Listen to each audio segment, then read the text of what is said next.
Assim lemos no Dia do Senhor 41. Pergunta e resposta 108. O que nos ensina o sétimo mandamento? Que toda impureza sexual é amaldiçoada por Deus. Por isso devemos abominá-la de todo o coração e viver de maneira pura e disciplinada, tanto dentro quanto fora do santo matrimônio. Nesse mandamento, Deus proíbe somente o adultério e pecados vergonhosos semelhantes? Não. Desde que somos corpo e alma, templos do Espírito Santo, é a vontade de Deus que nos conservemos puros e santos. Por isso ele proíbe todas as ações impuras, gesticulações, palavras, pensamentos, desejos e tudo aquilo que possa nos induzir à impureza. Agora nós vamos abrir a palavra do Senhor em 1 Coríntios capítulo 6. Vamos ler do verso 9 ao verso 20. Eu não irei pregar exatamente toda a passagem de 1 Coríntios capítulo 6, mas nós ouviremos a pregação no sétimo mandamento, que diz não adulterarás, e veremos como o apóstolo Paulo lida com esse mandamento aqui em 1 Coríntios capítulo 6, verso 9 a 20. Mas especificamente, vamos tratar apenas de alguns versículos nesse texto.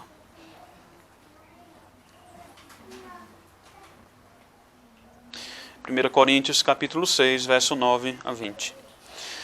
Não sabeis que os injustos não hão de herdar o reino de Deus?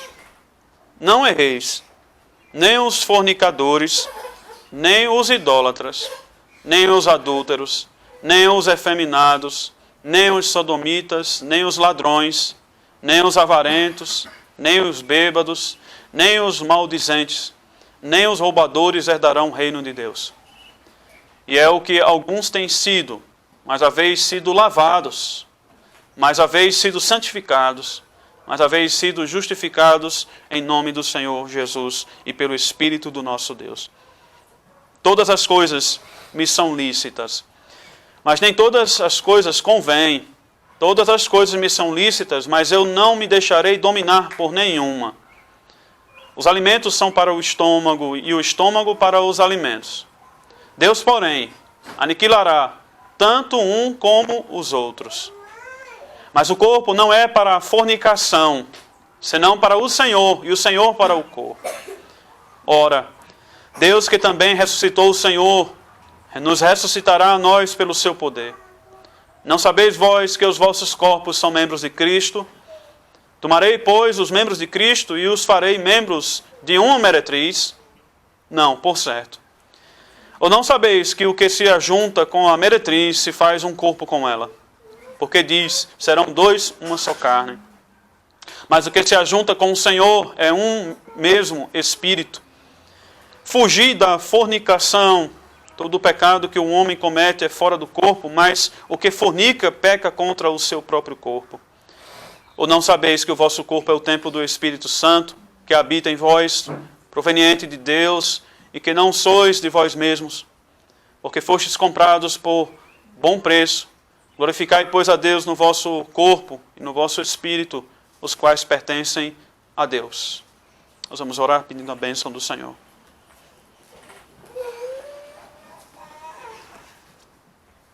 Querido Senhor, Pai amado, nós rogamos a Ti que neste momento em que lemos a Tua palavra, o Teu Espírito haja em nossa mente e em nosso coração, e que assim, por seu intermédio, nós possamos aprender da Tua palavra nesta manhã, possamos ser fortalecidos, possamos ser exortados, ensinados, e assim, cada vez mais nos tornemos filhos que amam a Ti, filhos que amam a Tua palavra, filhos que desejam sinceramente viver uma vida santa. Tu sabes, Senhor, que o pecado, ele sempre está diante de nós. Na verdade, que o pecado está dentro de nós, sempre nos colocando em situações difíceis para nós.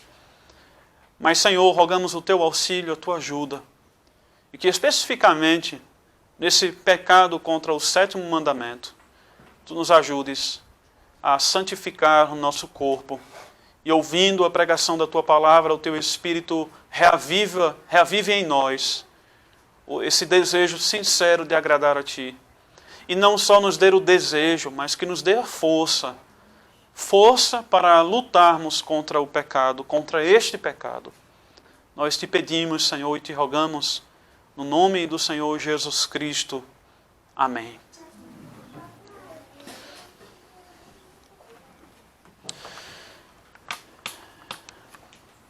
Meus irmãos, não é de hoje que a igreja vem sendo atacada pela perversão sexual.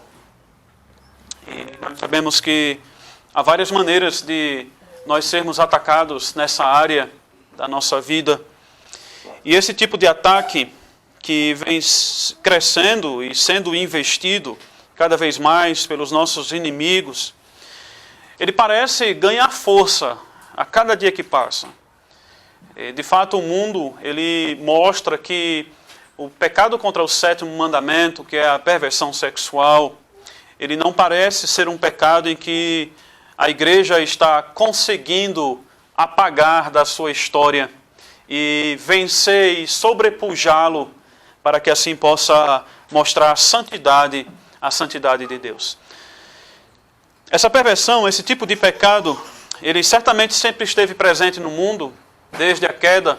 Sabemos que a queda ela nos trouxe tormentos nessa área, iremos ver como foi que isso aconteceu. E por conta desse tormento da área sexual, da perversão sexual, a igreja, por muito tempo, ela sofre esse impedimento de viver uma vida santa, de realmente dedicar uma vida a Deus, especialmente na área sexual. E, de fato, cristãos no mundo todo têm lutado contra os desejos sexuais impuros, contra as tentações que na área sexual vem atacando os cristãos. E a igreja, ela muitas vezes não sabe como lidar com essas situações. Nós sabemos que é um mal que está dentro da igreja, não está só fora da igreja, e que a sua força e os seus tentáculos poderosos também estão dentro da vida de muitos cristãos, de muitos lares. E por conta de a igreja muitas vezes não querer talvez lidar com isso, ou lidar de maneira sábia, ou realmente direta e afrontar essa situação, isso causa muita confusão na vida dos cristãos, muitos entraves, muitos problemas nos lares, na vida das pessoas, e isso provavelmente tem sido também culpa da própria igreja. Nós temos vários exemplos na história da igreja que mostram que a igreja ela não soube lidar com esse pecado muito bem. Um dos pais da igreja, muito conhecido, chamado Orígenes, ele tentou lidar com as tentações sexuais, olhando para aquele texto que o Senhor Jesus fala, que se teu olho te faz pecar, ou tua mão, você corta e lança-o fora. Ele realmente fez isso, ele tomou uma atitude radical e ele se castrou diante das tentações que lhe vinham na área sexual, e ele acreditava que isso poderia fazer ele vencer esse tipo de perversão na vida. E nós sabemos, obviamente, que não é uma simples castração que vai resolver o problema da área sexual na nossa vida. Outro pai da igreja que trouxe problemas também em relação a isso foi Agostinho. Agostinho ele teve muitos ensinamentos que são bíblicos e ensinamentos que nós herdamos, inclusive. Mas Agostinho, ele, por conta da sua vida pregressa, antes de conhecer a fé, ele conheceu a fé aos 33 anos. E antes de conhecer a fé, de fato, ele vivia uma vida perversa, de perversão sexual.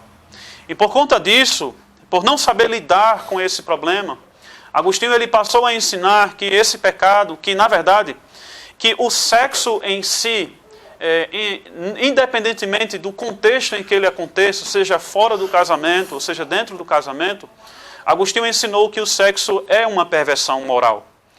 E por conta disso, a igreja, por muitos séculos, ela passou a tratar essa área sexual na vida dos membros como de fato uma área escura. Ela não lidou com essa situação por muito tempo e muitos séculos. Porque a história da igreja, desde Agostinho, e muito provavelmente até os nossos dias, é de que a área sexual na vida dos membros da igreja é uma área que está dentro de um baú fechado, e que as pessoas têm medo de abrir esse baú.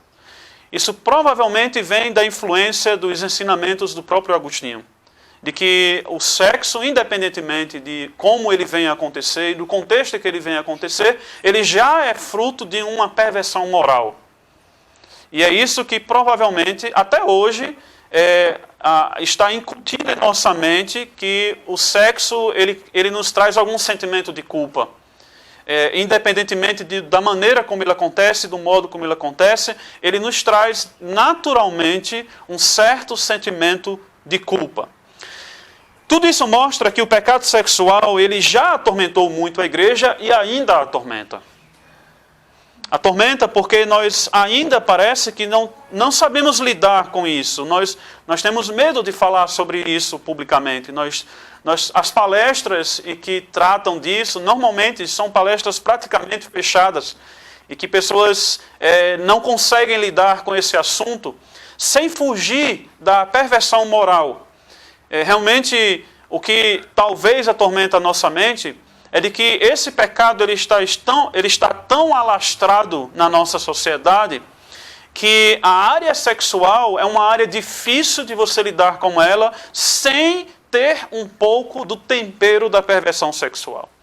E por isso, certamente, a igreja ela não consegue tratar desse assunto falando abertamente, falando de fato os pontos que precisam ser tratados como a Bíblia mostra. A Bíblia fala de pecados sexuais praticados abertamente e realmente a Bíblia fala desse pecado em várias passagens, e muitas passagens bem conhecidas. Mas tem uma questão que a própria Bíblia mostra que o pecado na área sexual, ele realmente é um pecado muito sério e até é chamado de abominável, porque a pena para os que se envolviam em pecados sexuais era a pena de morte. O adultério, nós lembramos de uma passagem que o Senhor Jesus está escrevendo, então no chão e alguns fariseus chegam para acusar uma mulher e apedrejá-la porque ela foi pega em adultério. Porque realmente essa era a lei. O pecado, por exemplo, do homossexualismo também era pecado abominável diante de Deus. E era punido com a pena de morte. Isso mostra a seriedade desse pecado na área da nossa vida, na área sexual. Mas a Bíblia faz uma distinção, apesar de mostrar que esse pecado ele é muito sério, ela faz uma distinção de que não foi em toda a história da humanidade que esse pecado ele foi praticado tão abertamente. É só você lembrar de alguns momentos na Bíblia que Deus especificamente, quando fala de pecado sexual aberto, ele até se refere a nações, refere-se a pessoas, refere-se a uma época específica. Isso mostra que, de alguma maneira, havia uma distinção desse pecado no sentido da amplitude. Esse pecado, ele era normalmente um pecado reservado a uma certa área, a um certo lugar, a um certo grupo de pessoas. E que Deus, às vezes, se refere, por exemplo, a Sodoma e Gomorra como uma dessas áreas, dessas cidades, desses lugares, e que esse pecado ele era praticado abertamente. Isso mostra que em outros lugares, esse pecado ele não era tão aberto assim. E se você pensar um pouco na sua própria vida, você pode comparar isso também. Porque se você pensar de quando você era pequeno, talvez seus pais, seus avós falarem sobre esse tipo de pecado, esse tipo de pecado ele era reservado normalmente a lugares como prostíbulos, como mosteiros inclusive, conventos. A história da igreja mostra isso. Não era um tipo de pecado que era reservado a certos lugares da cidade. Eu me lembro quando eu era pequeno, na minha cidade, quando se falava desse tipo de situação, era reservado a um lugar. E aqueles que queriam esse tipo de se envolver, né, em perversão sexual, eles iam para esses lugares. Mas hoje nós estamos vendo que há um extremo, saiu de um extremo de considerar essa área da vida como um baú fechado, para de fato ser um outdoor. E literalmente, a perversão sexual se transformou num outdoor. E que todos que passarem em qualquer lugar, independentemente da idade da pessoa, independentemente da maturidade ou não, está lá presente. Está num outdoor e você pode contemplar todas as nuances e perversões da área sexual da vida. Isso mostra que houve um certo progresso na investida de Satanás nessa área da vida contra a igreja. Porque enquanto que esse tipo de pecado era mais reservado dentro da igreja a certos grupos, não era tão aberto, era a certos lugares, hoje as pessoas elas vêm para a igreja já contaminadas com esse tipo de pecado. A maneira de se vestir já mostra que os membros da igreja, muitos membros da igreja cristã, já estão com a mente contaminada por isso. Já foram tocados, já teve o veneno infiltrado dentro da sua maneira de pensar, da sua maneira de falar, da sua maneira de agir. E isso mostra que o Satanás ele conseguiu transformar o sexo e a perversão sexual em um Deus. E é claro que nós sabemos que esse Deus da área sexual, da perversão sexual, ele existiu em vários momentos da história da humanidade. Estamos ouvindo uma série de pregações em Juízes, e Astarte, também chamada de Astarte, ela também era considerada a deusa da sensualidade. E tinha prostitutas, sacerdotisas, que estavam no templo, e aqueles que iam para o templo, eles tinham relações com essas prostitutas, como uma oferta à deusa. O próprio Deus Baal também. E o Deus Baal que foi adorado por Israel. Mas hoje, esse Deus, ele saiu das fronteiras. Ele saiu das fronteiras de um povo, das fronteiras de um lugar. E esse Deus, ele se tornou de fato um Deus global. Porque hoje, não é um povo que está adorando Baal e adorando Astarote. Mas hoje é o mundo inteiro que está adorando o Deus da perversão sexual. Ele está dentro das nossas casas, muitas vezes. Ele está dentro da maneira como nós crescemos, do linguajar que nós usamos, da maneira como nós aprendemos a pensar sobre as mulheres, sobre o homem, sobre o sexo. Esse Deus, ele está cada vez mais na maneira como falei, na maneira como nós vestimos, e parece que cada vez mais a igreja, ela encontra dificuldades para vencer esse inimigo e se fortalecer cada vez mais na santidade. O resumo é que esse pecado, ele tem enfraquecido sim a santidade da igreja. Então hoje eu quero pregar, pela graça do Senhor, o Evangelho, e mostrar que nós temos tudo, absolutamente tudo que nós precisamos para vencer esse pecado na nossa vida. Nós temos tudo. Cristo nos deu tudo para que nós possamos vencer esse pecado. Eu quero começar falando sobre o que é esse pecado sexual e as terríveis consequências dele.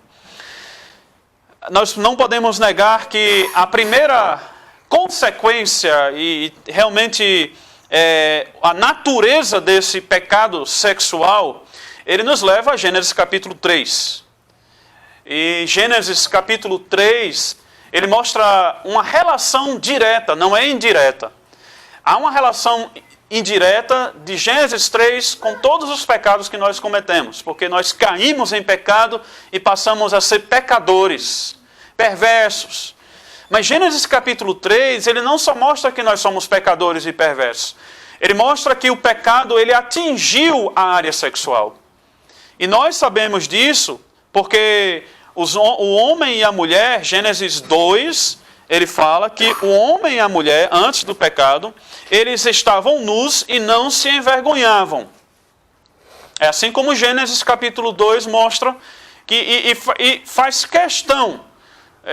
Aqui Moisés, inspirado por Deus, fez questão de destacar isso. de que algo mudou na área sexual da nossa vida. E que isso está diretamente relacionado à queda, a Gênesis capítulo 3. Por quê? Porque Gênesis capítulo 3, agora mostra, vou pedir que você abra sua Bíblia em Gênesis capítulo 3, nós vamos ler o versículo 7.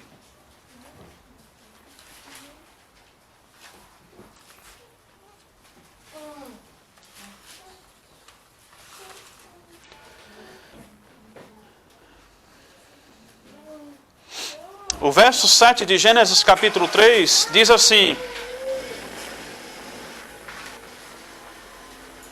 Então foram abertos os olhos de ambos, e conheceram que estavam nus, e coseram folhas de figueira, e fizeram para si aventais. Há uma mudança clara no que fala Gênesis capítulo 2, de que o homem e a mulher estavam nus e não se envergonhavam. E quando passa a Gênesis capítulo 3, depois da queda, eles conheceram, essa é a palavra usada, eles conheceram, eles passaram a ter ciência e discernimento de que eles estavam nus. E claramente isso não está falando de que eles não viam, não enxergavam a si mesmos. Não é isso que o texto está dizendo. O que o texto está dizendo é que eles não tinham antes o conhecimento, o discernimento suficiente para discernir, para ter um discernimento moral do que é certo e do que é errado. Porque, na verdade, Adão e Eva nem sabiam o que era pecado. Em Gênesis capítulo 2 foram criados bons, puros e, como Deus diz, com toda a perfeição necessária à criação. Eles não sabiam o que era perversão moral. Mas a partir de Gênesis capítulo 3, Adão e Eva não só passam a saber o que é perversão moral e o que não é perversão moral, ele passa a ter essa sabedoria, essa ciência, esse discernimento, mas eles percebem que esse senso de moral do que é certo e do que é errado afetou a vida sexual e, portanto, fez eles perceberem que algo mudou na vida sexual deles. Eles agora perceberam que eles tinham capacidade agora de fazer o que era errado diante de Deus. E especificamente falando na área sexual. E diz ainda o verso 10 do capítulo 3, que diz que... E ele disse, este é Adão respondendo à pergunta de Deus: onde estás? Ouvi a tua voz soar no jardim, e temi, porque estava nu, e escondi-me. Adão literalmente liga o fato de ele estar nu, de ele não ter condições de mais controlar essa situação, de que antes ele sabia que ele estava nu. É claro que ele via que ele estava nu, mas ele não tinha essa capacidade de infringir essa lei de Deus. Agora ele sabe que tem. E como ele sabe que tem, a primeira coisa que ele percebeu visivelmente, que a expressão dessa capacidade que Adão e Eva passaram a ter de conhecer o bem e o mal, foi no fato de que eles estavam nus. É claro que Adão e Eva aqui, eles não só se tornaram perversos na área sexual, mas a área sexual foi a primeira coisa que visivelmente eles puderam perceber que eles agora poderiam fazer o que era perverso diante de Deus. Eles tinham conhecimento do bem e eles tinham conhecimento do mal. Claramente isso mostra que a queda afetou o modo como nós nos vemos sexualmente. A queda diretamente mostrou, e é difícil de explicar um pouco ainda essa relação entre queda e sexo, e por causa dessa dificuldade, os próprios pais da igreja tiveram dificuldade de entender essa área também. Mas uma coisa é certa aqui, é que Adão, ao ouvir a voz de Deus, ele sentiu vergonha. Ele sentiu vergonha. E qual foi a reação de Adão a sentir vergonha? Sentir vergonha. Não foi parar de mentir? Não foi parar de mentir. A reação de Adão ao sentir vergonha foi se cobrir. Cobrir a área sexual da sua vida. Aquilo que ele sabia que agora ele poderia cometer o tipo de perversão. O tipo de maldade, um tipo de maldade diante de Deus. O pecado afetou a nossa vontade. O pecado perverteu o nosso desejo, o pecado perverteu o nosso pensamento e ação sexuais. É claro que Deus nos fez homem e mulher com desejos sexuais, para que no casamento nós pudéssemos selar esse amor, essa aliança entre um homem e uma mulher com o sexo. Deus nos fez assim. Gênesis capítulo 2 mostra que o sexo foi dado por Deus para que o homem e a mulher pudessem servir um ao outro. Mas há uma coisa que a perversão sexual mudou isso. Mudou não só a percepção do que nós podemos fazer com o sexo, mas mudou, de fato, como nós lidamos com o outro a partir do sexo. Porque Deus ele deu sexo para que o homem pudesse servir a mulher e a mulher servisse ao homem, porque é isso que o apóstolo Paulo fala na sua carta em 1 Coríntios. É que um serve ao outro no casamento. Mas o que a perversão sexual fez foi criar um Deus da perversão sexual, e que esse Deus agora ele é adorado por todos que adoram a si mesmo. Não é mais servir ao outro, mas é ser servido. O sexo hoje é tratado na sociedade como um serviço a você. Não é só por causa da prostituição, mas é a maneira como você lida com ele. Porque as pessoas em geral lidam com o sexo como se fosse algo do qual ele pudesse desfrutar e ser servido. Enquanto que o propósito de Deus na criação é de dar o sexo ao casamento para que um pudesse servir ao outro. E claro, os dois, por meio do sexo, pudessem servir a Deus. Mas isso não acontece em relação a Deus, porque agora é outro Deus que é adorado, e também não acontece em relação ao próximo, porque agora nós quebramos a aliança com o próximo, nós adulteramos, nós machucamos, nós ferimos o nosso próximo com esse pecado. Essa é a quebra, esse é o pecado sexual e o que ele gerou na vida da humanidade. Por isso, o pecado sexual é condenável e abominável diante de Deus, porque é uma idolatria. E veja que o apóstolo Paulo em Coríntios 6, 9, ele lida dessa maneira quando ele diz, abra sua Bíblia, 1 Coríntios 6, 9.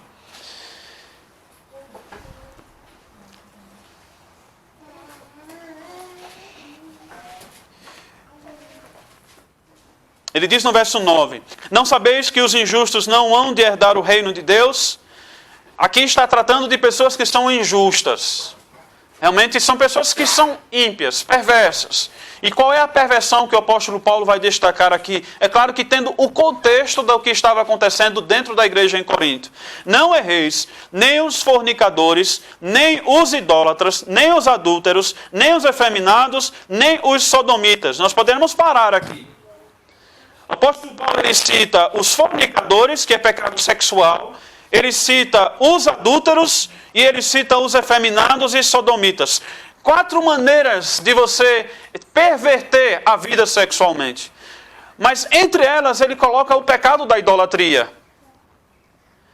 Paulo aqui está dizendo que esses pecados sexuais, eles estão relacionados à idolatria. Não é só a história que mostra isso. De deuses que tinham cultos pagãos de perversão sexual, como uma oferta, como uma gratidão àquele Deus. Não é só isso, mas é aquilo que está no nosso coração como homens naturais. O nosso coração foi pervertido, e a realidade diante desse Deus é de que muitos cristãos têm se curvado a Ele. Muitos cristãos estão exaltando a sensualidade, exaltando o sexo, participando de cultos idólatras a esse Deus, quando estão trazendo para a sua casa, para o seu casamento, para a sua família, o culto a esse Deus. E, consequentemente, trazendo para dentro da igreja. Quando nós ouvimos que jovens cristãos eles se envolvem em programações como boates, shows e coisas desse tipo, lugares em que a perversão moral, ela é acentuada ao extremo, nós podemos questionar se realmente esses irmãos, jovens ou até mesmo adultos, se eles não estão adorando a esse Deus chamado sexo, a perversão sexual. Muitas jovens cristãs crescem, na verdade, até desde criança, entendendo que a beleza está unida à sensualidade. De que ser sensual é a mesma coisa que ser bonito. É assim como o mundo tem ensinado. É assim como o mundo tem feito as pessoas pensarem. Que ser sensual está ligado a expressar beleza. Você vê isso em muitas fotos nas redes sociais, você vê isso na maneira como as meninas, às vezes, desde cedo, a maneira como elas se comportam, a maneira como elas se vestem, as suas preferências, os homens, a maneira como eles aprendem a falar sobre as mulheres, a como eles aprendem a ver as mulheres desde cedo, de que as mulheres elas sempre estão no contexto de bebida e de perversão em geral. É assim como muitas vezes os pais, e claro, isso fora da igreja, mas infelizmente isso de alguma maneira entra na igreja, de que o sexo sempre está ligado a uma perversão. E que a sensualidade está ligada à beleza. Mas sensualidade e beleza são coisas totalmente diferentes. Sensualidade fora do casamento é adultério. Beleza não. Sensualidade fora do casamento é adultério. Beleza não.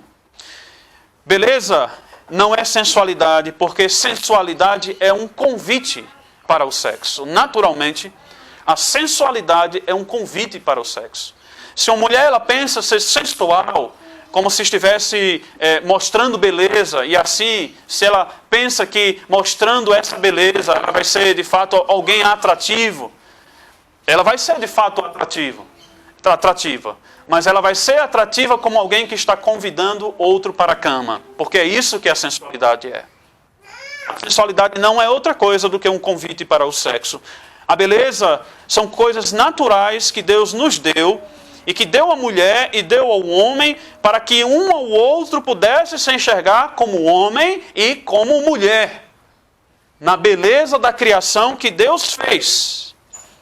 Portanto, como nós estamos lidando com esse assunto? Como nós estamos lidando com a sensualidade e a perversão? Os danos que isso pode causar na nossa vida são terríveis. As consequências podem ser pecados sérios. Não permita que a sensualidade seja público na sua casa. Não permita que a sensualidade seja algo público para as outras pessoas. Que a sensualidade seja apenas algo que está entre você e o seu marido. Entre você e a sua esposa. Se for possível, você desligue a TV. Se for necessário que você não assista o que você está acostumado a assistir. Se for necessário para que você encontre forças para isso, que você corte a internet da sua casa. Mas saiba de uma coisa, que se não fizer isso, vai acabar com sua vida, vai acabar com seu casamento e vai entrar dentro da igreja. Vai entrar dentro da igreja. Algumas histórias nos últimos anos nos fazem pensar sobre isso. Uma é que um homem, um filho de um pastor bem famoso, ele também pastor bem famoso, ele confessou diante de todos de que estava se envolvendo em pornografia e que não conseguia se libertar disso. Esse homem foi afastado, ele realmente trouxe muita vergonha para sua casa, e isso mostra como isso pode entrar na vida daqueles que nós menos imaginamos que poderia estar. Um outro homem, e esse homem, ele, de certa forma conhecido, ele é um homem que ensinava ética cristã, um homem que ensinou em muitos seminários e que mundialmente era conhecido como um professor de ética. E o professor de ética, ele lida com essa área sexual, ele é como um tipo de professor nessa área, de como nós podemos conduzir a nossa vida diante de Deus na área sexual. Ele ensinava isso.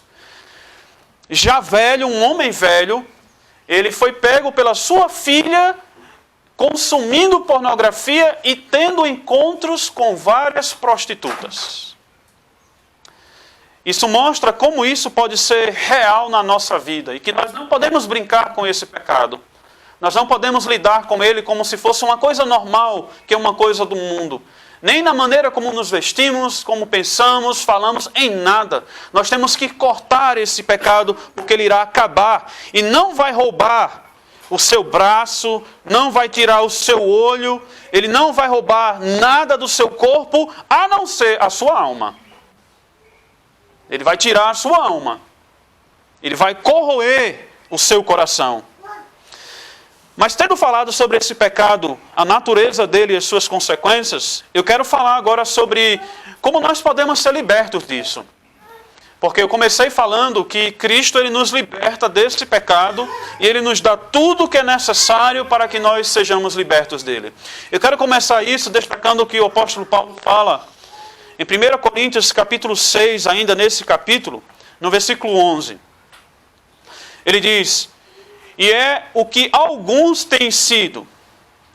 O que o apóstolo Paulo afirma é que dentro da igreja havia pessoas que tinham sido afetadas por esse pecado e de maneira visível. Ele destaca aqui porque de fato era algo visível, era conhecido. E se nós não precisamos ir muito longe, é só virar uma página para o capítulo 5 e que nós vamos ver que esse pecado ele estava dentro da igreja. O filho se relacionando com a esposa do pai. Então, o apóstolo Paulo diz assim, no versículo 11, mas haveis sido lavados, mas haveis sido santificados, mas haveis sido justificados em nome do Senhor Jesus Cristo, em nome do Senhor Jesus e pelo Espírito do nosso Deus. Paulo não fala que nós iremos ser santificados nisso.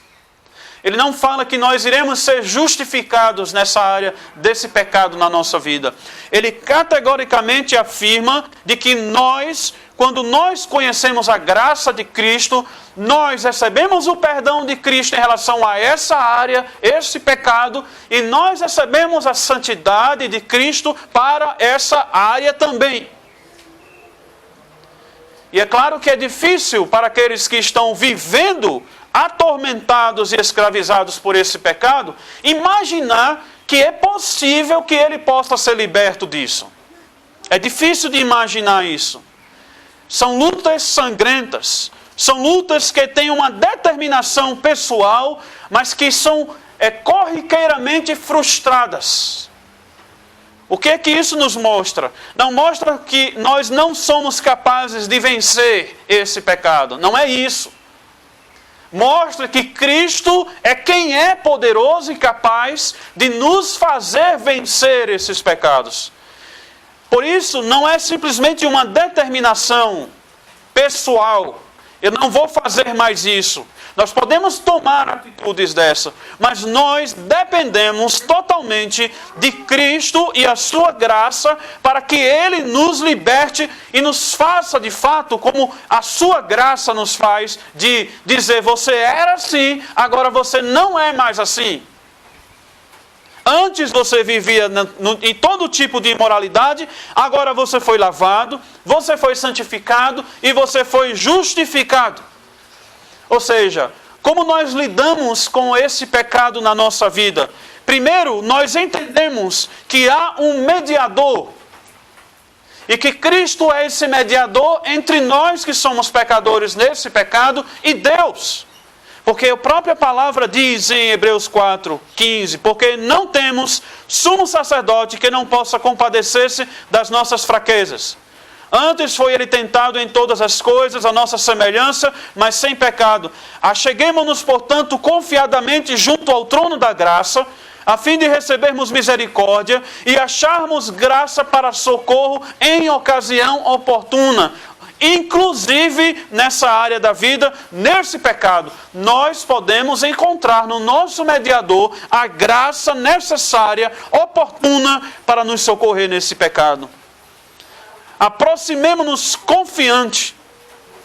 O que é se aproximar confiantemente de Cristo?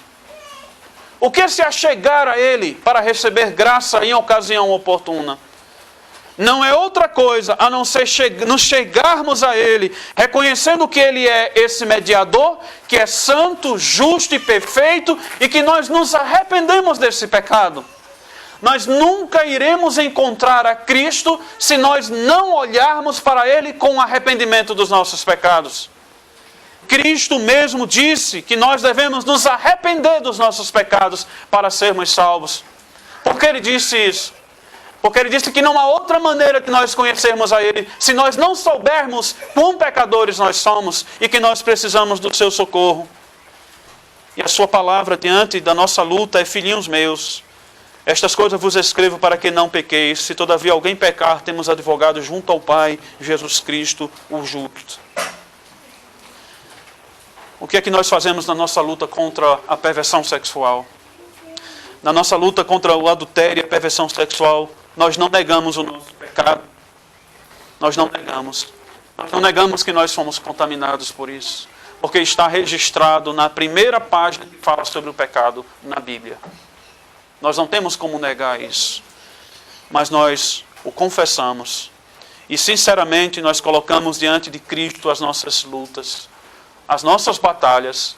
E que com a nossa determinação pessoal nós não vamos vencê-las.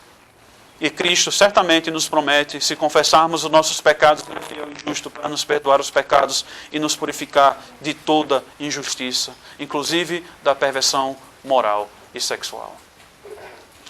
Meus irmãos, nós não estaremos livres dessas tentações até o Senhor voltar, até o Senhor transformar esse corpo que nós temos em um corpo glorioso e que nós não iremos olhar para nós com vergonha. Nós iremos lutar, iremos cair, mas Cristo, Ele estará sempre conosco. Se nós clamarmos, se nós nos arrependermos, se nós formos até Ele, Ele sempre estará conosco para nos dar da sua santidade e da sua justiça. Você nele encontrará o poder necessário para lutar contra o adultério. Que assim você possa encontrar na sua vida o socorro para esse pecado. Amém.